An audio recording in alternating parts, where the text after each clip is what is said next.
Young India police school 50 ఎకరాలలో మంచిరేవుల్లో CV Anand DGP గారు ఈరోజు బాధ్యత తీసుకున్నారు. దేశంలో ఒక ఎన్డీఏ స్కూల్, ఒక సైనిక్ స్కూల్ ఎంత ప్రతిష్టాత్మకంగా ఉంటుందో పోలీస్ స్కూల్ నేను ఇవాళ పోలీసుల కోసం తీసుకొచ్చిన.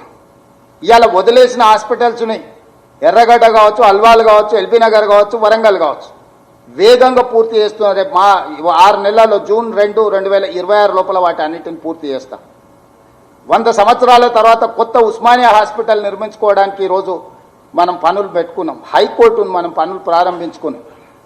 ఇవాళ హైదరాబాద్ నగరానికి ఆనాడు తెచ్చిన కృష్ణానది జలాలు గోదావరి జలాలే. కిరణ్ కుమార్ రెడ్డి గారు, రోసయ్య గారు ప్రారంభించిన గోదావరి జలాలు 2015లో హైదరాబాద్లోకి వచ్చి అవి తీసి నెత్తి మీద చల్లుకున్నాడు. ఇంతకు మించి ఏమన్నా చేసిండా?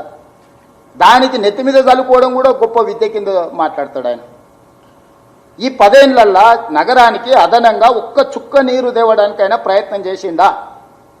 ఇవాళ నేను గోదావరి జలాలు 20 టీఎంసీలు హైదరాబాద్ నగరానికి ప్రణాళికలు పూర్తి చేసి తీసుకొని వచ్చిన. పనులు జరుగుతున్నాయి వేగంగా. విద్యుత్తు విషయంలో, తాగునీటి విషయంలో, కంపెనీల పెట్టుబడుల విషయంలో, ఐటీ రంగంలో, ఫార్మా రంగంలో, విద్యారంగంలో అంతర్జాతీయ స్థాయి ప్రమాణాలు ఉన్న విద్యా సంస్థల్ని నగరానికి తీసుకురావడానికి దాదాపుగా 3 లక్షల కోట్ల రూపాయలు పెట్టుబడులు ఈ నగరానికి మేము తీసుకొచ్చినాం. అంతర్జాతీయ సంస్థల్ని మేము తీసుకొచ్చినాం, ప్రతిష్టాత్మకమైన సంస్థల్ని. ఎల్ఈ ఒక ప్రపంచ స్థాయి సంస్థ, అమెరికన్ ఎయిర్లైన్స్, మెక్డొనాల్డ్స్, ఇలా చెప్పుకుంటూ వెళ్తే 70% జీసీసీ సెంటర్లు నేను వచ్చినాక తీసుకొచ్చిన.